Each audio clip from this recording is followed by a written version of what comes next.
Hey everyone, I'm Radio Matt, and this is Reviews of the Nerds.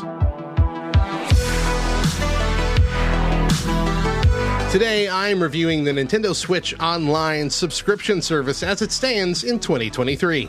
For those who own a Switch but have never dived into the online service, it might be time. The cost of this service is only $20 a year for an individual, or $35 for a family. For this, you will, of course, open up online play for games like Mario Kart 8, Splatoon 3, and more, but it also comes with a whole host of classic games for the NES, the Super Nintendo, and the Game Boy. All the classics, some rare gems, and even some games only released in Japan are available to play, with plenty of save slots and even the feature to pause and rewind the game to save yourself from early deaths or choose another path without having to restart the whole system. While it's definitely cheating, it has allowed me to beat games I've never been able to before, like Super Mario Bros. 3 or a few of those older Zelda games.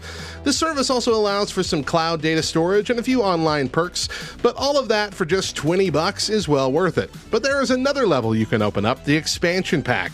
Switch Online with the expansion pack is $50 a year for the individual, or $80 for a family. It is quite a price hike, so it really comes down to what it offers.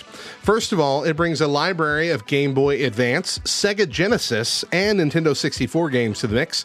The selection of these games are smaller and not all have the same rewind function, but they are certainly big draws. The Nintendo 64 library has massive hits like Star Fox 64, GoldenEye 007, Banjo-Kazooie, Mario Kart 64, and most recently, 1080 Snowboarding.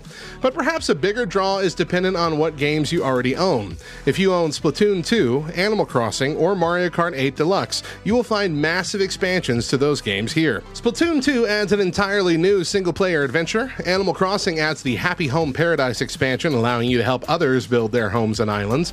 And Mario Kart has been coming out with waves of updates, of which the final one is about to drop, effectively doubling the already huge list of tracks. Several redesigned classic tracks, real-world inspired tracks from Mario Kart Tour, and a few brand new ones as well. For me and my family, even if I don't get to play as much as I'd like, the Switch Online plus expansion service is well worth the cost for a year. But even if the expansion pack might be too steep for you, any Nintendo fan, especially the millennials among us, will find the basic Nintendo Switch Online service to be a steal at just $20 a year. Once again, I'm Radio Matt, and remember, nostalgia is a heck of a drug.